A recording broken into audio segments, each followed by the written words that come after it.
Sixth standard lesson 3 dam 1. சரியா? சிந்துவெளி நாகரிகம் அதுதான் நம்ம பார்க்க போறோம். நாகரிகம் அப்படின்னா ஆற்றங்கரைகள் இருக்குல்ல, ஆற்றங்கரைகளை வந்து நாகரிகத்தின் தொட்டில் அப்படின்னு சொல்லுவாங்க.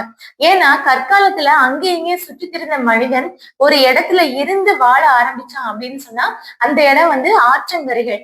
ஆற்றங்கரைகள் தான் என்ன என்ன ஆச்சு அப்படின்னா அவங்க வந்து வேளாண்மை செய்யறதுக்கு, உணவுக்கும், அவங்க வந்து தங்கி ஒரு இடத்துல இருக்கிறதுக்கும் வந்து அவங்களுக்கு உதவியா இருந்துச்சு. அதனால ஆற்றங்கரைகளை வந்து நாகரிகத்தின் தொட்டில் அப்படின்னு சொல்றாங்க. அப்ப நம்ம நாட்டுல இருந்த பழமையான நாகரிகம் எது அப்படின்னா சிந்துவெளி நாகரிகம். ஏன்னா சிந்து நதி கரையில தான் இந்த நாகரிகம் இருந்துச்சு.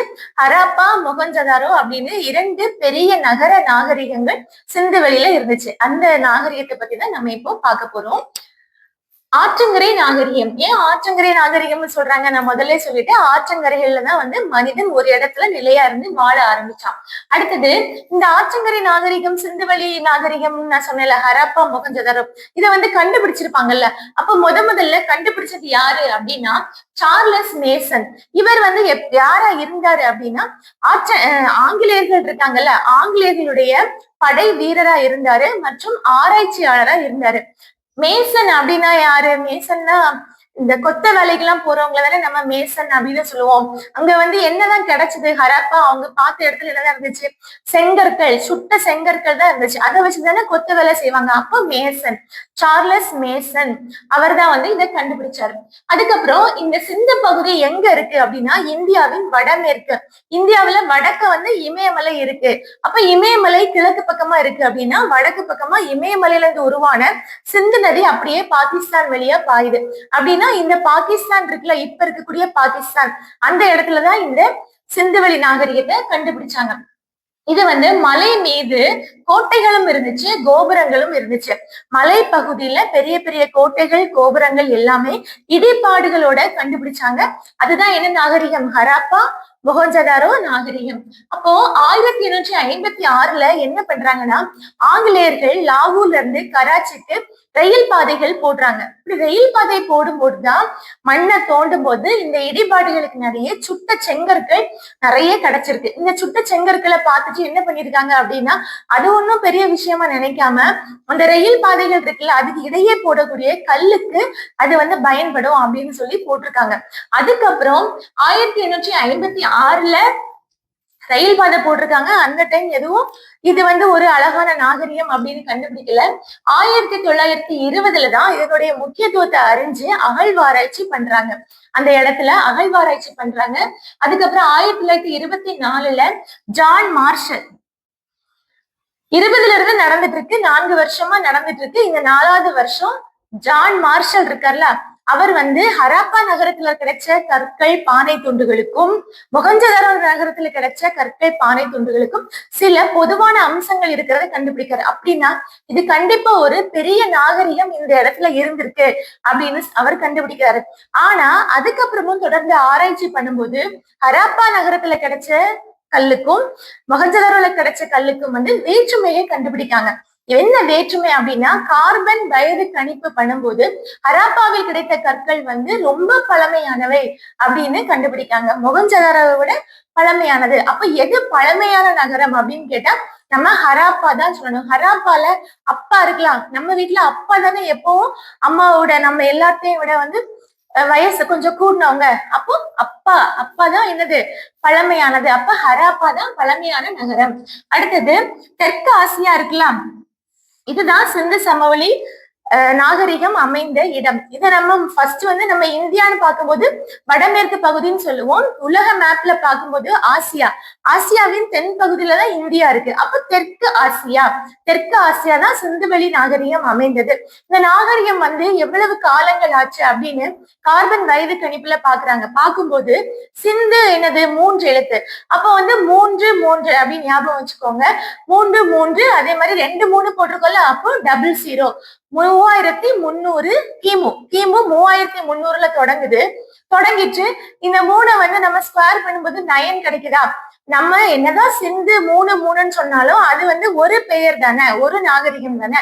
அப்போ 1 போட்டுட்டு 9 ஸ்கொயர் பண்ணும்போது நமக்கு 9 கிடைக்கும். அப்போ இங்க 3 3 00 1 9 00 இதுதான் இதனுடைய காலம்.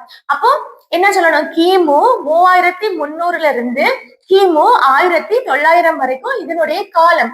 அப்போ இதனுடைய பரப்பளவு எப்படி இருந்துச்சு, எவ்வளவு பரப்பளவுல இது பரவி இருந்துச்சு அப்படின்னு பார்த்தா அங்க 33, இங்க 13. ஆனா லட்சம், 13 லட்சம் சதுர கிலோமீட்டர் அப்படின்னு சொல்லணும். இந்த 2 படிச்சாச்சு. அடுத்தது இதே மாதிரிதான் 3 அந்த 3 கூட்டுங்க 6 நகரங்கள் இருந்துச்சு. 6 பெரிய நகரங்கள். ஹரப்பா மொஹஞ்சதாரோ ரெண்டுலயுமே 6 பெரிய நகரங்கள் இருந்துச்சு. சரி, நகரங்கள் மட்டும்தான் இருந்துச்சா அப்படின்னு பார்த்தா இல்ல, கிராமங்களும் இருந்துச்சு. அப்ப எவ்வளவு கிராமங்கள் இருந்துச்சு? ரெண்டுக்கும், ஹரப்பா மொஹஞ்சதாரோ ரெண்டுக்கும் ஒரு 100 மார்க்ஸ் கொடுத்துருங்க. அப்ப 200க்கும் மேற்பட்ட கிராமங்கள் இருந்தது. இந்த டேட்டா படிச்சிருப்பீங்கன்னு நினைக்கிறேன். அடுத்தது இந்த நகர நாகரிகம். எதுக்கு சிந்துவெளி நாகரிகம், ஹரப்பா நாகரிகம் இதை நகர நாகரிகம் அப்படின்னு ஏன் சொல்றாங்க? ஒரு நகரம் அப்படின்னு சொன்னா கண்டிப்பா திட்டமிட்டு அமைச்சிருப்பாங்க. இந்த இடத்துல இது இருக்கணும், இந்த இடத்துல சாலைகள் இருக்கணும், இந்த இடத்துல குளங்கள் இருக்கணும், இந்த இடத்துல தானிய களஞ்சியங்கள் இருக்கணும். இந்த மாதிரி திட்டமிட்டு வடிவமைக்கப்படுது. அப்ப ஃபர்ஸ்ட் என்னது, பிளான் பண்ணியிருக்காங்க. நம்ம எப்பவுமே ஒரு பில்டிங் கட்டுறோம் அப்படின்னா அதுக்கு என்ன பண்ணுவோம், பிளான் பண்ணுவோம். அப்போ பிளானிங், அடுத்தது பில்டிங். திட்டமிட்ட நகரமா இருந்துச்சு. அதுக்கப்புறம் கட்டிடங்கள், அந்த காலத்திலேயே அழகழகான உயரமான திட்டமிடப்பட்ட கட்டிடங்கள் கட்டி வச்சிருந்தாங்க. சரி, கட்டிடங்கள் இருந்தா கண்டிப்பா என்ன இருக்கும், கழிவறை, குளியலறை எல்லாம் இருந்திருக்கும். அப்ப தூய்மைக்கு அந்த காலத்திலேயே ரொம்ப முக்கியத்துவம் கொடுத்திருக்காங்க. தூய்மைக்கும் சுகாதாரத்துக்கும் சானிடேஷன் முக்கியத்துவம் கொடுத்திருக்காங்க. அடுத்தது மெஷர்மெண்ட். சரி, அப்ப கடைகள் இருந்திருக்கும், பண்டமாற்று முறைகள் இருந்திருக்கும்.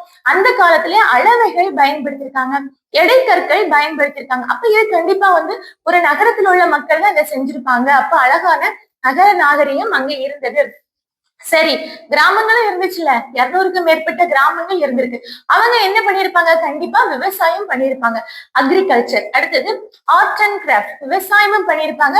கைவினை கலைகளும் இருந்திருக்கு, பானை செய்யறது, கூடை செய்யறது, இந்த மாதிரி கைவினைகள் அங்க இருந்திருக்கு.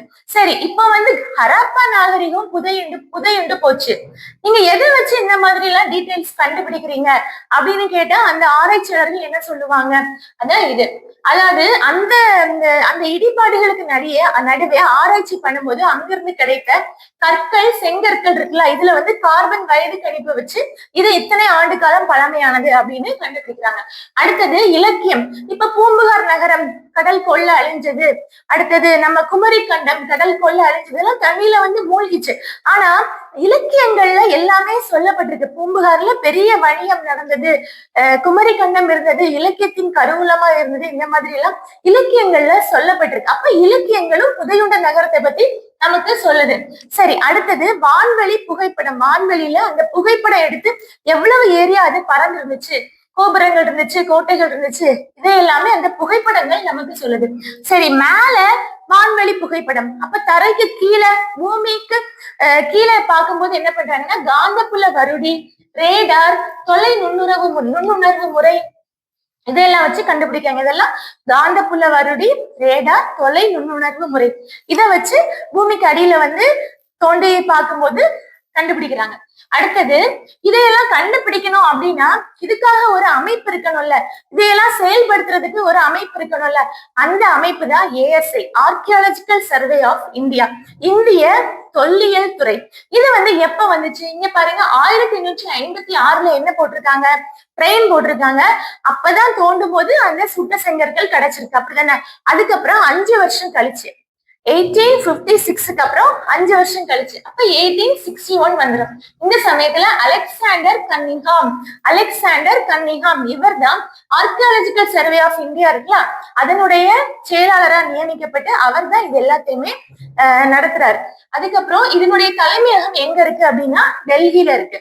ஆர்கியாலஜிக்கல் சர்வே ஆஃப் இந்தியாவுடைய தலைமையகம் டெல்லியில நிறுவப்பட்டது. இதனுடைய தலைவராக அலெக்சாண்டர் கன்னிங்ஹாம் இருந்தார்.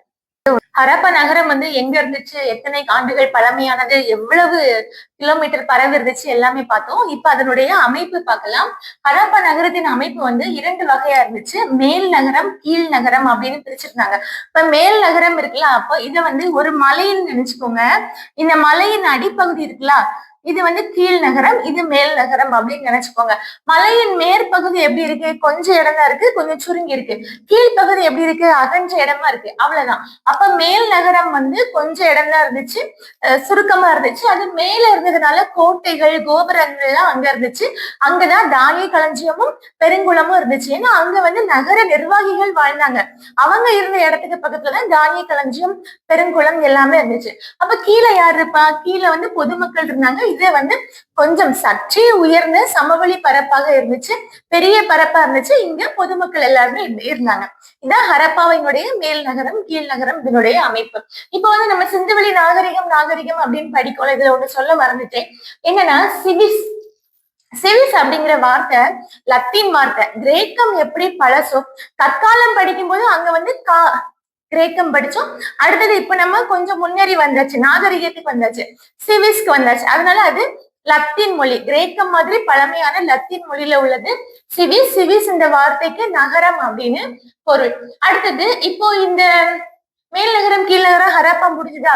இந்த ஹராப்பாவை விட பழமையான ஒரு இடம் இருந்திருக்குப்பா அப்படின்னு சொன்னா எதுன்னா மெஹர்கர். அதனால வந்து அதை பாக்ஸ்ல கொடுத்துருக்காங்க. இந்த மெஹர்கர் எங்க இருக்குன்னா பாகிஸ்தான்ல. பாகிஸ்தான் பலுசிஸ்தான் ரெண்டுமே ரைமிங்கா இருக்கா? பாகிஸ்தான் பலுசிஸ்தான். அங்க வந்து போலன் அப்படின்னு ஒரு ஆற்றங்கரை இருக்கு. அந்த ஆற்றங்கரையில உண்டான நாகரிகம் தான் மெஹர்கர் நாகரிகம். இது 7000 கிமு 7000 ஆண்டுகள் பழமையானது அப்படின்னு சொல்றாங்க. இங்க உள்ள மக்கள் வந்து என்ன பண்ணாங்க அப்படின்னா வேளாண்மை பண்ணி வாழ்ந்தாங்க. அதுவும் புதிய கற்காலம் இருக்குல்ல, புதிய கற்காலத்தினுடைய சாயலும் இங்க இருந்துச்சு. நாகரிகத்தின் தொடக்கமாகவும் இது இருந்துச்சு. எந்த ஆற்றங்கரைனா போலன் ஆற்றங்கரை. நகரம் மெஹர்கர், பாகிஸ்தான் பலுசிஸ்தான்ல இருக்கு. எவ்வளவு ஆண்டுகள் பழமையானதுன்னா 7000. 3.5 3.5 ரெண்டுமே ஆட் பண்ணா 7 கிடைக்கும். அங்க 3 சொன்னேன்ல, இங்க 3.5 ரெண்டையும் சேர்க்கும் போது நமக்கு 7000 கிமு 7000 ஆண்டுகள் பழமையானது. அடுத்தது இப்ப நம்ம ஹராப்பாக்கு வந்துடலாம். ஹராப்பாவில் உள்ள தெருக்கள் எல்லாமே எப்படி இருந்துச்சுன்னா சட்டக வடிவத்துல இருந்துச்சாம். இந்த சட்டக வடிவம். அதுக்கப்புறம் நம்ம வந்து 4 திசைகள் போட்டிருக்கோம்ல, கிழக்கு மேற்கு வடக்கு தெற்கு. இந்த ஆங்கிள் தான் தெருக்கள் அமைஞ்சிருக்கு. குறுக்கெல்லாம் போகல, வடமேற்கு வடகிழக்கு அந்த மாதிரி எல்லாம் போல, நேரம் கிழக்கு மேற்கு வடக்கு தெற்கு அப்படிதான் போயிருக்கு. இப்படி போகும்போது நமக்கு 90 டிகிரி கிடைச்சிடும்ல. அப்ப செங்கோண வடிவங்களில் அமைந்த தெருக்கள். அப்ப 2 தெருக்கள்லுமே என்ன இருக்கு அப்படின்னா வீடுகள் வந்து வரிசையா அமைச்சிருக்காங்க. அடுத்தது சாலைகள் பார்த்தோம். தெரு எப்படி இருந்துச்சுன்னா சாலைகள் வந்து ரொம்ப அகன்ற சாலைகளா இருந்துச்சு. அந்த சாலைகள் வளைந்த முனைகளை உடையதாகவும் இருந்துச்சு. இந்த சாலைகளின் இரு பக்கங்களிலும் வீடுகள் வரிசையாக அடுக்கடுக்காக இருந்துச்சு. அப்ப அடுக்குமாடி இருந்துச்சா அப்படின்னு பார்த்தா 1 மாடி வீடு 2 மாடி வீடு, ஒற்றை அடுக்கு அல்லது இரட்டை அடுக்கு அந்த மாதிரி வீடுகள் இருந்திருக்கு. அதுக்கப்புறம் அந்த வீடுகள்ல வந்து பல அறைகள் இருந்திருக்கு. பல அறைகள் இருக்கிற மாதிரி வீடு கட்டியிருக்காங்க. முக்கியமா வந்து கழிவறையும் குளியலறையும் இருந்திருக்கு. அப்ப கழிவு நீர் வெளியே போறதுக்கு வடிகால் அமைப்பும் பண்ணியிருக்காங்க. இந்த வடிகால் வழியாக வீட்டுல உள்ள கழிவு நீர், பல வீடுகள்ல உள்ள கழிவு நீர் வந்து முக்கியமான வடிகாலுக்கு போய் சேர்ற மாதிரி வடிகால் அமைப்பு வச்சிருக்காங்க.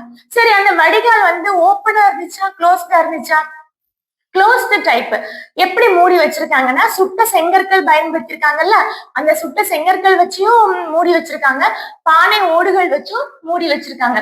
அடுத்தது இப்ப அந்த வீடுகள் எல்லாம் நம்ம வந்து கூரை வீடுனா இப்படிதானே கட்டுவோம். மேல வந்து ட்ரையாங்கிள் ஷேப்ல இருக்கும். ஒரு ரூஃப் வந்து இவங்க சிந்துவெளி நாகரிகத்துல எப்படி இருந்தா இந்த மாதிரி பிளாட்டா இருந்தது. பிளாட்டான ரூஃப் தான் அவங்க வச்சிருக்காங்க. சரியா? அடுத்தது சுட்ட செங்கற்கள் வந்து இவங்க எதுக்காக சுட்ட செங்கற்களை பயன்படுத்திருக்காங்க அப்படின்னா சுட்ட செங்கற்கள் வந்து வலுவானவை, கடினமானவை, கட்டுமானத்துக்கு ஏற்றவை. அது மட்டும் இல்லாம நெருப்பால சுட்டா கூட அது வந்து ஒண்ணுமே பண்ணாது. தண்ணியை விட்டு கரைக்கலாம் அப்படி பார்த்தாலும் ஒண்ணுமே பண்ணாது. ரொம்ப ஸ்ட்ராங்கா இருக்கும். அதுக்காக தான் சுட்ட செங்கற்களால கட்டியிருக்காங்க. இப்படி சுட்ட செங்கற்கள் பயன்படுத்துறதுனாலதான் நமக்கு இத்தனை ஆண்டுகளுக்கு பிறகும் வந்து இந்த கட்டிடங்கள் வந்து நம்மளால கண்டுபிடிக்க முடிஞ்சது. அது அப்படியே இருந்திருக்கு. அடுத்தது கழிவு நீர் வந்து குழாய் வழியாக வெளியே போச்சு. அப்ப வீட்லயே வந்து திடக்கழிவுகளுக்காக குழிகள் வச்சிருக்காங்க. எல்லா வீட்லயுமே திடக்கழிவு குழிகளும் வச்சிருக்காங்க. அப்ப சுத்தம் சுகாதாரம் வந்து ரொம்ப அருமையா ஃபாலோ பண்ணியிருக்காங்க அப்படின்னு சொல்லலாம்.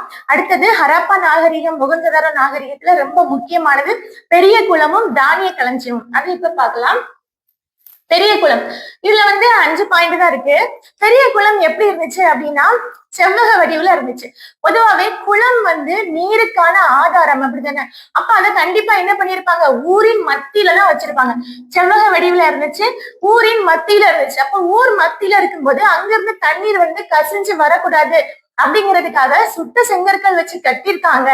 இயற்கை தார் மேல மேல பூசிருக்காங்க. அதனால நீர் கசியாது. அப்ப இங்க தண்ணி எப்படி வரும்?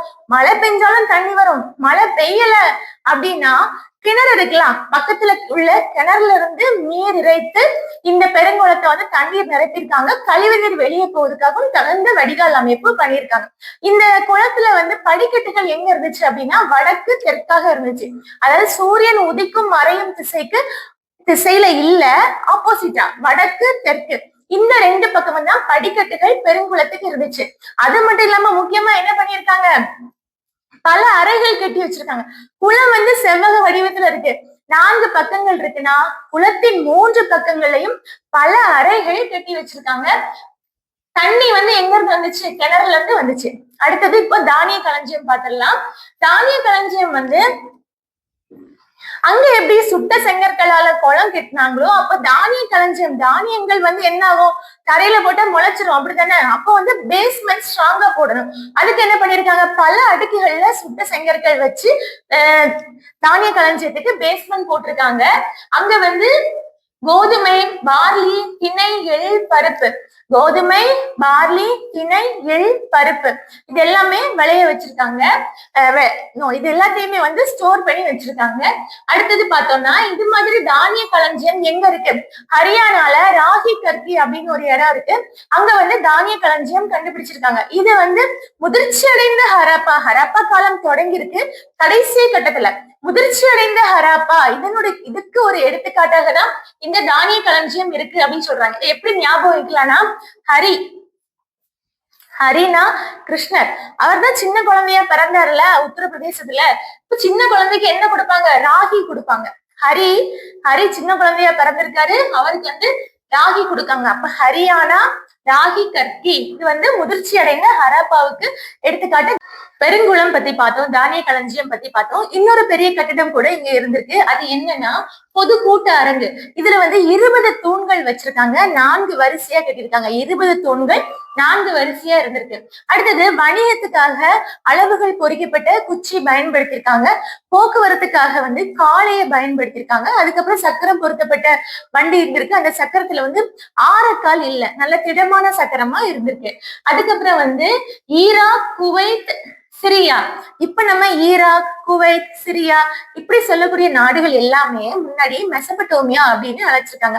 மெசபடோமியாவுக்கும் நம்ம மெசபடோமியால உள்ள சுமேர் அப்படிங்கிற பகுதிக்கும் சிந்துவெளி பகுதிக்கும் வந்து இடையே வணிகம் நடைபெற்றதுக்கான சான்று கிடைச்சிருக்கு. ஏன்னா அங்க வந்து சிந்துவெளி மக்கள் பயன்படுத்திய முத்திரைகள், உருளை வடிவ முத்திரைகள் அங்க வந்து சுமேர் பகுதியில நமக்கு கிடைச்சிருக்கு. அதுக்கப்புறம் அக்காடிய பேரரசன் வந்து நாரம்சின், அவரோட பேரு நாரம்சின். இவர் வந்து மெலுக்கா, சிந்து சமோலி பகுதியில மெலுக்கா அப்படிங்கிற இடத்துல இருந்து அணிகலன் வாங்கியிருக்காரு. அதுக்குள்ள சான்று நாரம்சின் காவியத்துல சொல்லியிருக்காங்க. அப்ப இவங்களுக்கும் அங்கேயும் வணிகம் நடந்தது. இதுலயும் நமக்கு தெளிவா தெரியுது. சிந்து சமோலி மக்கள் பயன்படுத்திய முத்திரைகளான உருளை வடிவ முத்திரைகள் பாரசீக வளைகுடா இருக்குல்ல, பாரசீக வளைகுடா பகுதியில கிடைச்சிருக்கு. அதுக்கப்புறம் லோத்தல் தான் என்னது, சிந்து சமவெளி மக்களுடைய கப்பல் கட்டும் துறைமுகம். இது குஜராத்ல இருக்கு. இங்க வந்து கப்பல் மூலமா வணிகம் நடந்திருக்கு. கப்பல் கட்டக்கூடிய கப்பல் தளம் இருந்திருக்கு. இதற்கான சான்றுகளும் நமக்கு கிடைச்சிருக்கு. அதுக்கப்புறம் மெசபடோமியால வந்து வணிகம் நடந்திருக்கு. மொகஞ்சதாரோல ஒரு ஆண் சிலை கிடைச்சிருக்கு. இந்த ஆண் சிலை வந்து தலையில ஒரு பட்டை போன்ற அணிகலன் அணிஞ்சிருக்காங்க. வலது தோல் இருக்கலாம், அதுலயும் ஒரு சின்ன அணிகலன் அணிஞ்சிருக்காங்க. காதுகள் பார்த்தா அதுல வந்து துளையிடப்பட்டிருக்கு. அப்ப இந்த பட்டையும் இந்த காதுல உள்ள துளை மூலமா அணிகலன் இணைச்சிருக்கலாம் அப்படின்னு சொல்றாங்க. வலது தோல்ல வந்து பூக்கள் பொறிக்கப்பட்ட ஒரு சால்வை மாதிரி துண்டு போட்டிருக்காங்க. அந்த மாதிரி ஒரு ஆண் சிலை நமக்கு கிடைச்சிருக்கு. அதுக்கப்புறம் அளவுகோல் பயன்படுத்தினாங்கல்ல, அந்த அளவுகோல் வந்து தந்தத்தினால் ஆன அளவுகோல இருந்திருக்கு. அதுல எந்த அளவு வரைக்கும் இருந்திருக்குன்னா 1704 மில்லிமீட்டர் வரைக்கும் இருக்கக்கூடிய சிறிய அளவு, அந்த அளவுகோல் வந்து கிடைச்சிருக்கு. அது வந்து எதுல பண்ணிருக்காங்க அப்படின்னா தந்தத்தினால பண்ணிருக்காங்க. செம்பும் வந்து அதிகமா பயன்படுத்திருக்காங்க, வெண்கலமும் அதிகமா பயன்படுத்திருக்காங்க. இப்ப நமக்கு ஒரு நடனமாத சிலை கிடைச்சுல, அந்த சிலை வந்து வெண்கலத்தால் ஆன சிலை கிடைச்சிருக்கு. அதனாலதான் வெண்கல காலம் அப்படின்னு சிந்துவெளி நாகரிகத்தை நம்ம சொல்லுவோம். இந்த நடனமாத சிலையை பார்த்துக்கிட்டு சர் ஜான் மார்ஷல் என்ன சொல்லியிருக்காரு, முத நான் இந்த சிலையை பார்க்கும்போது இது வரலாற்றுக்கு முற்பட்ட காலத்துல செய்யப்பட்ட சிலையா அப்படின்னு நான் ஆச்சரியப்பட்டு போனேன். இதனுடைய காலம் வந்து சுமார் எத்தனை ஆண்டுகள், 3000 ஆண்டுகள், 3000 ஆண்டுகளுக்கு மேல இது பழமையானதா இருக்குமோ அப்படின்னு நான் நினைச்சேன். அதே மாதிரியே இந்த சிலை வந்து பழமையான சிலையா இருந்திருக்கு அப்படின்னு சொன்னவர் யாரு அப்படின்னு கேட்டா சர் ஜான் மார்ஷல். அடுத்தது கேவீச்சி அப்படின்னா கொற்கை, வஞ்சி, தொண்டி. இந்த மாதிரி நம்ம தமிழ்நாட்டுல வந்து எந்தெந்த ஊர் வந்து துறைமுகங்கள் இருந்திருக்கோ இந்த மாதிரி ஊர் பாகிஸ்தான்ல இப்பவும் இருக்கான். ஏன்னா சிந்துவெளி நாகரிகம் வந்து பாகிஸ்தான்ல தானே இருந்துச்சு. அப்போ கொற்கை, வஞ்சி, தொண்டி, மதுரை, உரை, கூடல் நகர் இந்த பெயர்ல எல்லாம் இப்பவும் நகரங்கள் வந்து பாகிஸ்தான்ல இருக்கு. பாகிஸ்தான்ல நம்ம இங்க மதுரையில ஓடுற மாதிரி, மதுரையில தமிழ்நாட்டுல ஓடுற மாதிரி வந்து 6 பேரும் வச்சிருக்காங்க. என்னன்னா காவிரி வாலா, பொருணை. இது வந்து பாகிஸ்தான்ல சொல்றாங்க. காவிரி வாலா, பொருணை அப்படின்னு நதி பாகிஸ்தான்ல ஓடுது. பாகிஸ்தான்ல மட்டும் இல்ல, ஆப்கானிஸ்தான்லயும் இந்த கே பீன்னு போட்டிருக்கேன்ல, கே வந்து கொற்கை, பி வந்து பூம்புகார், கொற்கை, பூம்புகார் அந்த பேர்லயும் நகரங்கள் இருக்கு. அங்க வந்து நதிகளுக்கு என்ன சொல்றாங்கன்னா காவிரி பொருன்ஸ் அப்படின்னு சொல்றாங்க. காவிரி பொருன்ஸ் அப்படிங்கிற நதியும் வந்து ஆப்கானிஸ்தான்லயும் இப்ப சொல்றாங்க. அடுத்தது காவிரி வாலாவும் பொருணை எங்க, இது சொல்லிட்டேன் பாகிஸ்தான்ல அப்படின்னு சொல்லிட்டேன். ஆனா இந்த சிந்துவெளி நாகரிகத்துக்குன்னு பல சிறப்புகள் இருக்கு. அந்த சிறப்புகளை வந்து வரிசைப்படுத்திருக்காங்க நம்ம புத்தகத்துல. அதுதான் நான் இங்க எழுதியிருக்கேன். அதையும் நம்ம ஒரு தடவை பார்த்துடலாம். சிந்துவெளி மக்கள் பருத்தியிலான ஆடைகள் அணிஞ்சிருக்காங்க, கம்பளியினால ஆடைகளும் அணிஞ்சிருக்காங்க. இந்த பருத்தியில ஆடைகள் நெய்யறதுக்கு அவங்க பயன்படுத்தின சுழல் அச்சுகளும் நமக்கு கிடைச்சிருக்கு. அதுக்கப்புறம் பேஸ்மெண்ட் போட்டிருக்கேன்ல, எப்பவுமே அவங்க வீடு கட்டும் போது அடித்தளம் வந்து ரொம்ப உயரமாக போட்டிருக்காங்க. நல்ல உயரமான அடித்தளம் போட்டுதான் அவங்க வீடு கட்டியிருக்காங்க. அடுத்து ஆனா அந்த சிந்துவெளி மக்கள் கிட்ட படைகள், போர் படைகள் இருந்ததுக்கான ஆதாரம் இல்ல, அரண்மனைகள் இருந்ததுக்கான ஆதாரம் இல்ல, வழிபாட்டு தலங்கள் இருந்ததுக்கான ஆதாரமும் இல்ல. அப்ப இதெல்லாம் வந்து அவங்க கிட்ட இல்ல. அப்ப அவங்க யார்கிட்டயும் போர் செய்யாம ஒரு அமைதியான வாழ்க்கை வாழ்ந்திருக்காங்க. ஆனா நிறைய அணிகலன்கள்லாம் அணிஞ்சிருக்காங்க. தங்கம், வெள்ளி, தந்தம், செம்பு, சங்கு, சுடுமண், அப்புறம் கர்னீலியன் மணிகள், இதுல எல்லாம் என்ன பண்ணிருக்காங்க, அணிகலன்கள் செஞ்சு அவங்க அணிஞ்சிருக்காங்க. ஆண்களும் அணிஞ்சிருக்காங்க, பெண்களும் அணிகலன்கள் அணிஞ்சிருக்காங்க. அது நம்ம அந்த சிலையை பார்த்தாலே நமக்கு தெரியும். அடுத்தது இப்ப வந்து இவங்க திட்டமிட்ட நகர அமைப்பு இருந்திருக்கு, வீடுகள் திட்டமிட்டு கட்டியிருக்காங்க, வடிகால் அமைப்பு சரியா இருந்திருக்கு, பெருங்குளம் இருந்திருக்கு, தானிய களஞ்சியங்கள் இருந்திருக்கு. அப்ப இதை எல்லாத்தையும் மெயின்டைன் பண்ணதுக்கு கண்டிப்பா அதிகாரிகள் அமைச்சிருப்பாங்க. அந்த அதிகார மையங்களும் இருந்திருக்கும் அப்படின்னு சொல்றாங்க. அடுத்தது அவங்க வந்து பானைகள் செஞ்சாங்க. பானை பொதுவா இப்ப நம்ம செம்மண்ல செய்யும் போது சிகப்பு கலர் பானை கிடைக்கும்ல, அதுல வந்து கருப்பு கலர்ல என்ன பண்ணிருக்காங்க, ஓவியங்கள் வரைஞ்சி அழகுபடுத்திருக்காங்க. அதான் சிகப்பு கருப்புன்னு எழுதியிருக்கேன். அவங்க வந்து வழிபாட்டு தலங்கள் அமைந்ததற்கான சான்று கிடைக்கல, ஆனா தாய் தெய்வ வழிபாடு அவங்க வந்து செஞ்சதுக்கான சான்றுகள் கிடைச்சிருக்கு. அடுத்து இந்த சிந்துவெளி நாகரிகம் இருந்த இடத்த வந்து ஆராய்ச்சி பண்றாங்கல்ல, அகழ்வாராய்ச்சி பண்றாங்கல்ல, அந்த இடத்த வந்து உலக பாரம்பரிய தலமா யுனெஸ்கோ அறிவிச்சிருக்கு. அதுக்கப்புறம் இப்ப வந்து நமக்கு 4 நாகரிகங்கள் கிடைச்சிருக்கு. உலகத்துல 4 பழமையான நாகரிகங்கள் கிடைச்சிருக்கு. அந்த 4லயுமே அதிகமான பரப்பளவுல அமைந்த நாகரிகம் எதுன்னு கேட்டா சிந்துவெளி நாகரிகம், பிக்கஸ்ட் ஏரியா. அப்ப இவங்களுடைய வயது வந்து எப்படி கணக்கிட்டாங்க, கார்பன் 14 அப்படிங்கிற ஐசோடோப் மூலமாக வயது கணிப்பு செய்திருக்காங்க. அப்ப இத்தனை ஆண்டுகள் பழமையானது அப்படின்னு கண்டுபிடிச்சிருக்காங்க. இன்னும் நமக்கு இந்த சிந்துவெளி நாகரிகத்துல அகழ்வாராய்ச்சி சொல்லும் போது நிறைய அணிகலன்கள் கிடைச்சிருக்கு, அதுக்கப்புறம் பொம்மைகள் கிடைச்சிருக்கு, சின்ன குழந்தைகள் விளையாடிய பல வண்டிகள் கிடைச்சிருக்கு, இது மாதிரி நிறைய கிடைச்சிருக்கு. அது வந்து இந்த புத்தகத்துல ஒரு பாக்ஸ்ல இருக்கு 6th ஸ்டாண்டர்ட்ல, அது பாத்துக்கோங்க. மேக்சிமம் இம்பார்ட்டன்ட் பாயிண்ட்ஸ் எல்லாமே கவர் பண்ணிட்டோம். இந்த வீடியோ பார்த்ததுக்கு தேங்க்யூ.